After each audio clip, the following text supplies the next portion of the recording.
आप सबका फ्रेंड एक और नई वीडियो के साथ। इस वीडियो में हम बात करने वाले हैं ऑन मिल की भी स्नैपशॉट की भी, मतलब इंग्लिश का वन शॉट। शुरुआत करते हैं ऑन मिल से। पहला chapter portrait of the lady.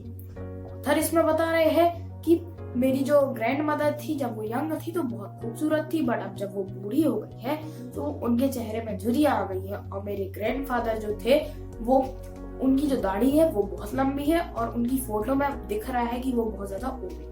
जो मेरी ग्रैंड मदर थी वो बहुत ज्यादा हेल्प करती थी मुझे स्कूल लाने में भी और मुझे स्कूल छोड़ के भी आती थी। और जब हम लोग स्कूल से आते रहते थे तो बीच में स्ट्रीट डॉग को मेरी दादी रोटियां खिलाती थी, वो उन्हें बहुत अच्छा लगता। कुछ समय बाद हमारे मम्मी पापा के साथ हम सिटी सेटल हो गए और फिर मैं बस से स्कूल जाने लगा। लेकिन ये दादी को पसंद नहीं था क्योंकि दादी मेरे साथ हंसते खेलते स्कूल तक जाया करती थी। इसी बीच में आर्किमिडीज प्रिंसिपल और म्यूजिक डांस ये सब सीखने लगे और था। उन्होंने ये सब चीजें अपनी दादी माँ को बताई तो दादी माँ बोलती है कि डांस म्यूजिक सीखना तो भिखारी लोग का काम है, ये सब हम डिसेंट फैमिली अच्छे फैमिली वाले लोग नहीं करते। फिर वो यूनिवर्सिटी चले गए। जब वो मतलब कॉलेज या ग्रेजुएशन कर रहे थे तो वो यंग हो गए थे तो उन्हें कमरा भी अलग सेपरेट दे दिया गया। इस वजह से और कम्युनिकेशन गैप होने लगा उनका और उनकी दादी के बीच। फिर उन्होंने सोचा कि मैं फॉरेन स्टडी करने जाऊं और पूरी फैमिली उन्हें छोड़ने आई थी और दादी ने जाते जाते उन्हें हग किया और उनसे बातें करी। तो जो ऑथर थे वो सोच रहे थे कि ये शायद लास्ट टाइम है जब मैं दादी को देख पाऊं। शायद मेरे फॉरेन से आने के बाद मैं अपनी दादी को नहीं देख पाऊंगा ऐसे स्टिल लाइफ। पर जब वो फॉरेन से आ गए फिर भी दादी बढ़िया स्वस्थ मस्त थी और वो दादी के साथ बातें किया करते थे बढ़िया।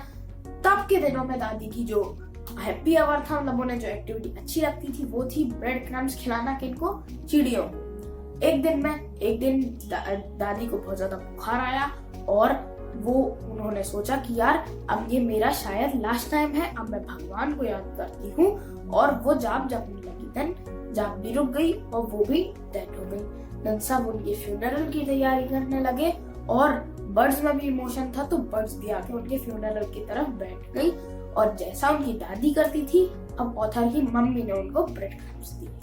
पहली स्टोरी को हमने कर दिया है। अब देखते हैं इसको, डिस्कवरिंग टूट सागा।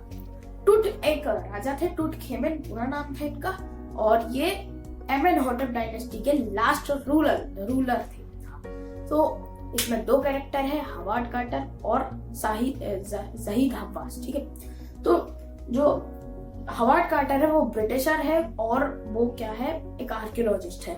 तो वो आते हैं इनकी मौत का राज पता करने और क्या क्या हुआ था। तो जो इजिप्टियन लोग होते हैं वो अपने कॉफिन में नीचे ग्लू लगा देते हैं, उसके बाद बॉडी रखते हैं और उसके बाद मसाला लगाते हैं कुछ। उसके बाद अलग कॉफिन में उनके कपड़े, ज्वेलरी और कुछ काम की चीजें रखते हैं क्योंकि उन्हें ऐसा लगता है कि मरने के बाद भी एक लाइफ होती है। देन ज़ही हवास और हवार्ड कार्टर दोनों उस कॉफिन को बाहर लेके आए, बट वो ग्लू मेल्ट नहीं हुआ तो इन्होंने सारे जॉइंट से उस बॉडी को काट के सीटी स्कैन किया। सीटी स्कैन कितने सीटी स्कैन करे, 1700 सीटी स्कैन करे, वो भी 1922 में। इतने पुराना 1922 में जब उतनी ज्यादा टेक्नोलॉजी नहीं थी तब भी उन्होंने सीटी स्कैन किया और ये पता चला कि वो मरे नहीं थे, उन्हें मारा गया था, उनका मर्डर किया गया था। अब वो किसने किया गया था ये तो नहीं पता चला। थोड़ा सा इनकी डायनेस्टी के बारे में जानते हैं। इनकी डायनेस्टी में इनके दादाजी थे, उन्होंने 40 साल सक्सेसफुल रूल किया, बट उसके बाद जो राजा थे उन्होंने थोड़ी गड़बड़ कर दी थी। वो सन गॉड को ज्यादा मानते थे, उन्होंने मून गॉड के टेम्पल तोड़वा दिए थे। और एक स्मैन खैखेर नाम के राजा थे, उनका राज थोड़ा कम टाइम का रहा बट उन्होंने भी सक्सेसफुल रूल किया। फिर आते हैं हमारे टूट भाई साहब, टूट खेमेन भाई साहब। इन्होंने 13 साल में ही गद्दी संभाली और 19 साल में ही गुजर गए और इतने बीच में उन्होंने सक्सेसफुल रूल किया। बस यही थी इसकी इतनी सी कहानी। अब बात करते हैं एडवेंचर की। बहुत मजेदार स्टोरी, मिस्टीरियस स्टोरी मुझे ये लगती है। सॉरी, बात करते हैं एडवेंचर की। एडवेंचर में भी सिर्फ दो ही कैरेक्टर हैं।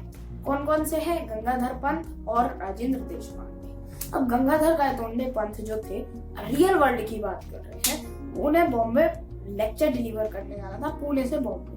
वो घर से बाहर निकले बट ट्रक ने उन्हें हिट कर दिया, जिस वजह से वो कोमा में चले गए। और कोमा में वो पैरेलल वर्ल्ड में चले गए, मतलब अपने ही बनाए हुए वर्ल्ड में चले गए। अब वो सोच रहे हैं कि मैं ट्रेन में बैठा हूँ, कौन सी ट्रेन, जिजामाता एक्सप्रेस में। उन्हें उनके बगल में खान साहब बैठे थे। उन्होंने उनसे पूछा कि आपको कहाँ जाना है। उन्होंने बताया मुझे दिल्ली जाना है, दिल्ली से पेशावर जाना है। अभी भी पार्टीशन नहीं हुआ क्या यार?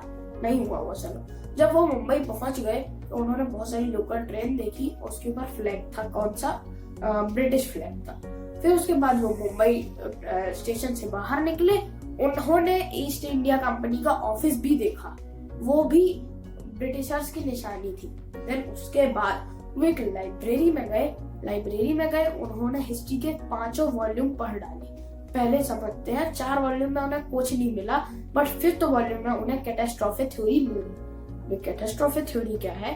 थर्ड बैटल ऑफ पानीपत, जिसमें रियल वर्ल्ड में मराठास हार गए थे बट अफगान्स जीत गए थे। और पैरेलल वर्ल्ड में उन्होंने जब वो 5th वॉल्यूम पढ़ा, 5th वॉल्यूम का नाम था यार भाऊ साहिब बाची बाकर, जिसे उन्होंने खुद ने लिखा था और खुद पढ़ रहे थे 5th वॉल्यूम। उन्होंने उसमें बुक में ये लिखा था यार कि जो ये मराठास थे वो हार गए थे, वो मराठास जीत गए थे और अफगान्स हार गए थे। अब मराठास जीत गए तो यार ब्रिटिश फ्लराइज्ड कैसे हुए इंडिया में? यही तो चीज है, बस ये देखने वाली। अब मजा आएगा ना। उन्होंने वो फाड़ के अपने जेब में रख लिया, अपने पॉकेट में रख लिया और फिर वो चले गए आजाद मैदान। और फिर उन्होंने कैटास्ट्रोफे थ्योरी का लेक्चर डिलीवर किया। लेक्चर डिलीवर करने में जो पब्लिक थी उन्हें वो लेक्चर पसंद नहीं आया। उन्होंने फिर अंडे और टमाटर मारे। मुझे तो ऐसा लग रहा है जैसे पब्लिक यार अंडे और टमाटर जेब में भर के लाई होगी। चलो वो बात छोड़ते हैं। इस चीज का नेगेटिव इम्पैक्ट पड़ते ही वो कोमा से जाग गए। फिर उन्होंने ये सब चीजें बताई राजेंद्र देशपांडे से। राजेंद्र देशपांडे ने कहा कि यार ये सच नहीं हो सकता। फिर उन्होंने रियल वर्ल्ड में वो पेपर दिखा दिया। मुझे आप इतना बस बता दो कमेंट में यार, पैरेलल वर्ल्ड में उन्होंने वो पेपर फाड़ा था और रियल वर्ल्ड में उन्होंने वो पेपर दिखा भी दिया। वो तो कोमा में थे, कैसे हुआ? चलो ठीक है। फिर राजेंद्र पांडे ने बताया कि लैक ऑफ क्वांटम थ्योरी की वजह से हुआ है। अब बात करते हैं यार सिल्क रोड की। सिल्क रोड क्या है? सिल्क रोड को लिखने का कष्ट क्या है? निक मिडलटन ने। तो निक मिडलटन, उनको माउंटेन का बड़ा शौक था और वो जाना चाहते थे कैलाश माउंटेन में क्यों जाना चाहते थे? कोरा परफॉर्म करना। जैसे कि हिंदुइज्म में हम परिक्रमा लगाते हैं, वैसा ही कुछ सिमिलर रिचुअल होता है बुद्धिज्म में कोरा।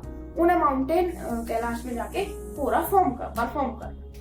उसके लिए उन्होंने अपने डैनियल, उनका जो दोस्त था, उनकी कंपनी ली और वो चल पड़े।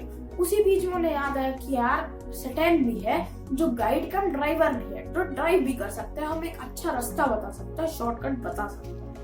अब सटैन ने बता दिया यार शॉर्टकट तो है, हम उससे चल रहे हैं, बट वेदर ने अगर साथ दे दिया हम मस्त बढ़िया से प्लेस में पहुंच जाएंगे, किसी को कुछ नहीं होने वाला। बट वेदर ने साथ नहीं दिया और इसी बीच में उन्हें एक लहामो नाम की लेडी ने शीप कोटेड ब्लेजर गिफ्ट किए, जिस वजह से उनको ठंडी ना लगे। और फिर वो आगे बढ़े, उन्हें गांव दिखा।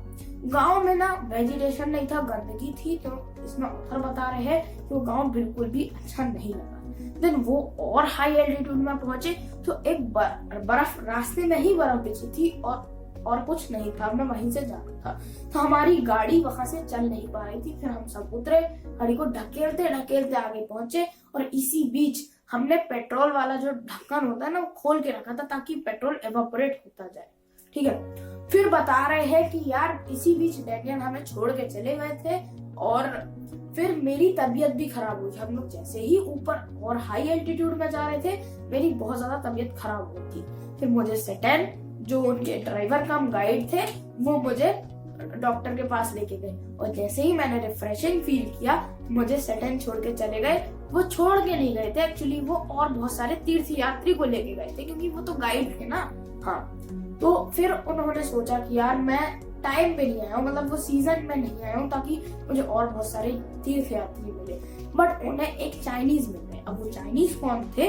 वो चाइनीज थे जिन्होंने बुद्धिज्म के बारे में चाइनीज इंस्टीट्यूट में रिसर्च कर रखी थी।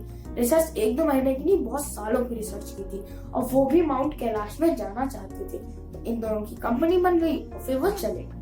बस इतना ही बताया गया है सिल्क रोड में ऑन मिल का पत्ता साफ। अब बात करते हैं स्नैपशॉट की।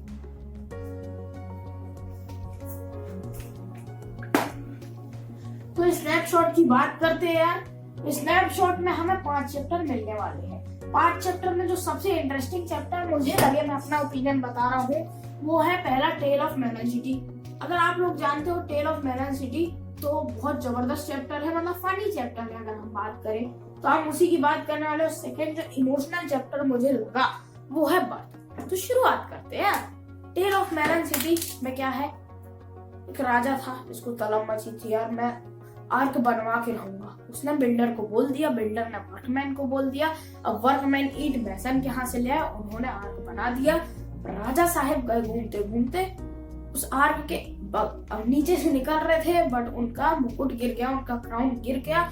वो ये अच्छी चीज नहीं होती यार, किसी का क्राउन गिर जाना, वो डिसरिस्पेक्ट करता है। राजा साहब एकदम गुस्से में यार दरबार में, मंत्री मीटिंग बुलाओ, किसने ये किया है, मेरी हाइट के और नीचे से मेरा वो आर्क बना दिया जिसमें मैं जा ना पाऊं, किसने ये गुनाह किया है। मंत्री ने बिल्डर को बुलाया, बिल्डर ने बोला इसमें मेरी क्या गलती है यार, इसमें तो वर्कमैन की गलती है। वर्कमैन ने बोला इसमें मेरी क्या गलती है, इसमें तो मैसन की गलती। यहाँ पे अभी ब्लेम गेम चल रहा है। फिर मैसन क्या बोलते हैं, मैंने तो ईंट बना दी यार, मेरी क्या गलती, इसमें बिल्डर की गलती, उसने मैप ही ऐसा बनाया था, उसने नक्शा ऐसा बनाया था।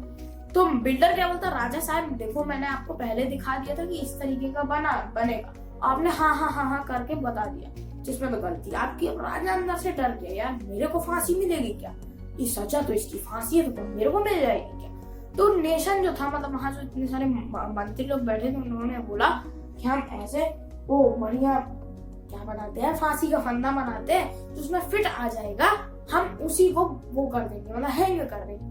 ये कौन सी बात हुई है कि क्या पागलपंती चल रही क्या है ना, यहाँ वो मीम बन जाएगा। क्या बोला तूने, मतलब ठीक है चलो हो गया है। और कोई भी फिट नहीं है, फिट आया राजा और राजा को हैंग भी कर दिया। ठीक है राजा हैंग हो गया। अब मंत्री लोग ने ऐलान कर दिया सब जगह कि राजा वही बनेगा जो काबिल होगा। काबिल नहीं होगा सर, मैं डायलॉग बाजी कर रहा हूँ। राजा वही बनेगा जो आर्क के नीचे से निकलेगा, वो भी बिना उसका सर ऊपर टकराए। ठीक है, बिना सर टकराए। अब कोई निकल गया, वो कौन था, बेवकूफ था, थोड़ा ज्यादा बेवकूफ था। हाँ, तो उससे मंत्रियों ने पूछा कि राजा कौन बनेगा। अब वो बेवकूफ का एक तकिया का नाम भी था, वो बोलता है कि मेलन बनेगा यार, एक खरबूजा, खाने वाला खरबूजा राजा कैसे बन सकता है, क्वेश्चन मार्क। ठीक है, और मंत्रियों ने क्वेश्चन मार्क भी सॉरी यार, मंत्रियों ने उस खरबूजों को वो भी बना दिया, क्या बोलते हैं, राजा बना दिया रिचुअल के साथ। और फिर प्रजा से पूछा गया कि कैसा लग रहा है आपको। राजा बोलती बिंदास यार, फ्रीडम है हर चीज की, किसी चीज में रोक टोक नहीं। चलो पहली हो गई कहानी खत्म। अब बात करते हैं बर्थ की बात करते हैं। बर्थ में क्या है, एक डॉक्टर एंड्रयू है जो एक डिलीवरी करने जाते हैं सुजैन मॉर्गन की। शॉर्ट में समझेंगे, उतना ज्यादा डीपली नहीं जा सकते, बट हाँ स्नैपशॉट का 1 शॉट, पोएम 1 शॉट और कौन सी क्या बचा है, हाँ राइटिंग इन 1 शॉट हमने बना रखा है। आपको डिस्क्रिप्शन में और कमेंट में लिंक पिन मिल जाएगा, तो जाके देखो। अब बर्थ में डॉक्टर एंड्रयू जाते हैं किसके घर, सुजैन मॉर्गन के घर डिलीवरी करने। मिडवाइफ बोलती है कि अभी तो टाइम लगेगा, और वो बाहर आ जाते हैं। जैसे ही मिडवाइफ चिल्लाती है कि यार टाइम हो गया है सर, अब आप डिलीवरी करें। डिलीवरी हो जाती है, बच्चा भी नॉर्मल रहता है, बट उसकी सांस नहीं चल रही होती है। तो डॉक्टर को एक थेरेपी याद आ जाती है। डॉक्टर बोलते हैं मिडवाइफ से, जाओ जल्दी जाके एक बाल्टी में बहुत गर्म पानी लेके आओ, एक बाल्टी में बहुत ठंडा पानी लेके आओ बर्फ जैसा, और एक रफ टॉवेल लेके आना। ठीक है, इतना सब होने के बाद डॉक्टर ने उस बच्चे को ऐसे गर्म पानी में डाला, ठंडे पानी में डाला, फिर उसके बाद उसके चेस्ट में और बैक में उस टॉवेल को रब किया। तो बच्चे के मतलब उसे पानी लगा था, वो नहाया हुआ था, तो वो ब्लो करने लगा, सांस आने लगी, और बच्चा एकदम स्वस्थ बढ़िया मिरेकल हो गया, बच्चा में जान आ गई। और डॉक्टर को भी अच्छा लगा, डॉक्टर के दिमाग में मिक्स्ड इमोशन चलने लगे इसमें, और डॉक्टर वहीं से चले गए। अब बात करते हैं यार किसकी कर ले, चलो एड्रेस की कर लेते हैं। एड्रेस में ही एक एड्रेस छुपा है। एड्रेस है 46 मार्कोनी स्ट्रीट। इसमें कैरेक्टर है मिसेस एस की डॉटर, और मिसेस डॉर्लिंग। अब मिसेस एस हॉलैंड वॉर से ग्रस्त रहती है। उनकी डॉटर को वो बता देती है कि बेटा अगर अपन में से कोई भी बच गया तो इन डॉर्लिंग आंटी के यहाँ से अपनी बिलोंगिंग ले आएगा, अपनी कॉस्टली बिलोंगिंग लेके आ जाएगा। तो इसमें से उनकी डॉटर बच जाती है और वो जाती है मिसेस डॉर्लिंग के यहाँ। डॉर्लिंग के यहाँ जाती है और बोलती है कि मैं कुछ याद आया आपको, मैं मिसेस एस की बेटी। बट वो समझ जानने से इनकार कर देती है, दरवाजा उसके मुंह में बंद। जब वो जाती रहती है तो उसे याद आता है कि यार ये तो आंटी ने जो स्वेटर पहना था ग्रीन कलर का वो मेरी मम्मी ने ही बुना है। बट वो चली जाती है, फिर लौट के आती है। वो इसलिए लौट के आती है क्योंकि वो उसकी मम्मी का कहना मानना चाहती थी कि यार मैं अपनी कॉस्टली बिलोंगिंग ले आऊंगी। अब जब दूसरी बार वो लौट के आती है, इस बार उस मिसेस डॉर्लिंग की बेटी मिलती है और वो उनको अंदर बुला लेती है, टी ऑफर करती है। टेबल में बैठी थी मिसेस एस की डॉटर, वो देखती है जो टेबल का क्लॉथ था वो भी जला हुआ है और वो हमारा है, हमसे ही लिया गया है ये और आपने यूज भी कर लिया। उन्होंने ऐसा कुछ बोला नहीं, बट मन में सोचा। फिर उन्होंने देखा कि यार यहाँ पे तो कुछ क्लीन ही नहीं है, एकदम अजीब सी स्मेल आ रही है। और किचन में जब उन्होंने नजर उठा के देखी, इतना बड़ा सिल्वर क्रॉकरी सेट वो हमारा है, आप यूज कर रहे हो, आपने बेडशीट हमारी यूज कर रखी है। ये सब देख के अच्छा नहीं लगा ऑथर को, और ऑथर आगे बाहर वो इसलिए आई क्योंकि वो सामान लाती जिस वजह से उनको और अपनी माँ की याद आती। अब कौन सा बचा यार? हाँ, अब बचा मदर्स डे। मदर्स डे बचा। हाँ, मदर्स डे की बात करते हैं तो मदर्स डे में 2 माँ होती है, मिसेस फिट्जगेराल्ड, मिसेस एने पियर्सन। मिसेस एने पियर्सन जो होती हैं वो थोड़ी सी डिसरिस्पेक्ट झेलती है, बार बार झेलती है, और जो मिसेस फिट्जगेराल्ड होती है वो इनको थोड़ा समझाती है, कैसे होता है समझते हैं। जो एने पियर्सन होते हैं उनके एक बेटा एक बेटी और उनका मिस्टर जो होता है वो उनकी इज्जत नहीं करते हैं। बट मिसेस फिट्जगेराल्ड ने उनको बताया कि आप इज्जत के काबिल हैं, बट ये आपकी इज्जत नहीं करते हैं। तो मिसेस फिट्जगेराल्ड ने एक उपाय बताया। वो बोलती है कि आपकी बॉडी मेरे अंदर आ जाए और मेरी बॉडी आपके अंदर आ जाए, हम बाद में एक्सचेंज कर लेंगे। तो एनी पियर्सन बन गई मिस फिट्जगेराल्ड और फिट्जगेराल्ड बन गई एनी पियर्सन। अब फिट्जगेराल्ड ने तो धमाका मचा दिया था अपने घर में। वो स्मोकिंग कर रही थी, तभी उनकी बेटी आई डोरिस। ठीक है, डोरिस बोलती है मम्मी आपने येलो सिल्क वाली ड्रेस प्रेस करी कि नहीं? वो बोलती नहीं। अच्छा आपने चाय तो बनाती होगी? मम्मी ने बोला नहीं। बोलती तुम्हें ड्रेस क्यों चाहिए है? तो उनकी जो डॉटर है वो बोलती है कि मुझे अपने दोस्त चार्ली के साथ घूमने जाना है। तो उसकी मम्मी बोलती है, जो फिट्जगेराल्ड थी, कि क्या तुम उस आदमी के साथ जाना चाहती जो एकदम स्टूपिड है, उसके 2 दांत बाहर है?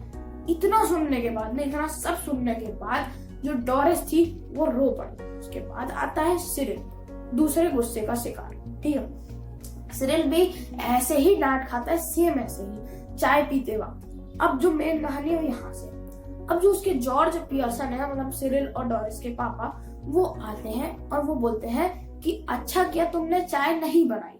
तो बोलती हाँ मैंने चाय नहीं बनाई। और उसी मोमेंट पे जो मिस फिट्जगेराल्ड है वो बियर पी रही थी। तो वो बोलते हैं ये क्या तुम बियर कब से पीने लगी? तो वो बोलते हैं क्यों नहीं पी सकती ऐसा सब कन्वर्सेशन हुआ। और फिर उन्होंने बोला अच्छा किया तुमने चाय नहीं बनाई, मुझे पीनी थी तो मुझे नहीं पीनी थी। हाँ, तो जो फिट्जगेराल्ड है वो बोलती है कि हाँ ठीक है। बट जो जॉर्ज पियर्सन था, पता नहीं उसको अजीब ही लड़ने का शौक था। वो बोलता है अगर मुझे पीनी होती तो तुमने तो चाय नहीं बनाई थी। कैसा आदमी था यार, चलो छोड़ो। ठीक है, इतना सुनने के बाद वो बोलती है कि आप जो क्लब जा रहे हो, आप क्लब नहीं जाओगे क्योंकि आपकी वहां डिसरिस्पेक्ट होती है, कोई इज्जत आपकी करते ही नहीं है। फिर उन्होंने ये कंफर्म करने अपने बेटे सिरिल से पूछा। सिरिल ने बोला हाँ पापा, सब आपकी पीठ पीछे बुराई करते हैं, फिर कोई भी घर से बाहर नहीं। तभी आती है एनी पियर्सन, जो असली एनी पियर्सन थी, और फिट्जगेराल्ड, दोनों आपस में फिर से एक्सचेंज कर लेती है।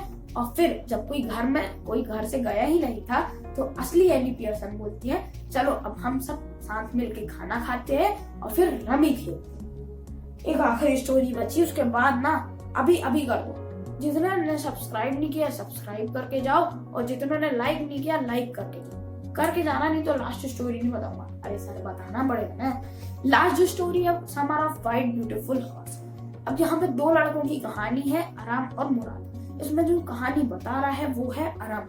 अरम है 9 साल का लड़का और जो मुराद है वो है 13 साल का। मुराद सुबह सुबह 4 बजे अरम के खिड़की पे आ जाते हैं। किस पे? घोड़ा लेके ना, क्योंकि घोड़ा तो मुराद ने ही चुराया होता है। अरम नींद में था, हमको पता नहीं चलता है कि ये घोड़े के ऊपर बैठा है। अरम जैसे ही आंख खोलता है, क्या घोड़ा, इतना वाइट घोड़ा था, मजा आ गया था देखने में उसको। अरम ऐसा बता रहा है। फिर अरम पूछता है क्या तुमने ये घोड़ा चुराया है? तो मुराद बोलता है, मुराद ने उस आंसर क्वेश्चन को अच्छे से सुना नहीं है, तो फिर ऐसा समझ लो उसको साइन कर दिया। ठीक है, फिर वो लोग राइड में चले जाते हैं और फिर अरम जिद करता है कि मैं अकेले राइड करूंगा। अब अकेले राइड करने की बात तो कर देता है अरम, बट घोड़ा उसको नीचे फेंक के चला जाता है और फिर मुराद घोड़े को झुक के लाता है। घोड़े को रखता है फैक्ट्री फार्मर के यहाँ और अरम से वादा करता है कि जब तुम 6 महीने बाद हॉर्स राइडिंग सीख जाओगे तो हम इसके असली ओनर के पास दे देंगे। फिर अरम के घर एक अंकल खुशरो बैठे थे जो चाय कॉफी पी रहे थे और अंकल जॉन बायरो आ गए। जॉन बायरो कौन? इस घोड़े के असली मालिक। बोले तो उसकी मम्मी ने जॉन बायरो को कॉफी ऑफर करी और फिर वो मतलब बता रहे कि मेरा घोड़ा नहीं मिल रहा है, इतने दिनों से मैं उसको ढूंढ रहा हूँ। तो अंकल खुशरो जो थे उनकी मूछें थी बड़ी बड़ी और वो बोलते हैं इसमें कौन सी बड़ी बात है, जो अच्छा होता है वो जो होता है वो अच्छे के लिए होता है। जॉन बायरो उदास होकर चले गए और ये बात अरम ने मुराद को बताई और फिर मुराद और अरम दोनों छुपाने जा रहे थे घोड़े को, तभी सामने आ गए जॉन बायरो।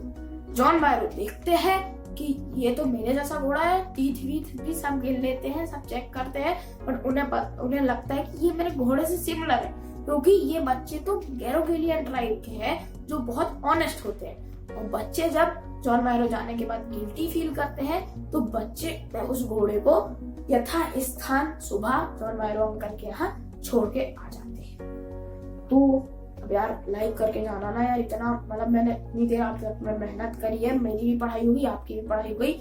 अब मिलते हैं अगली वीडियो।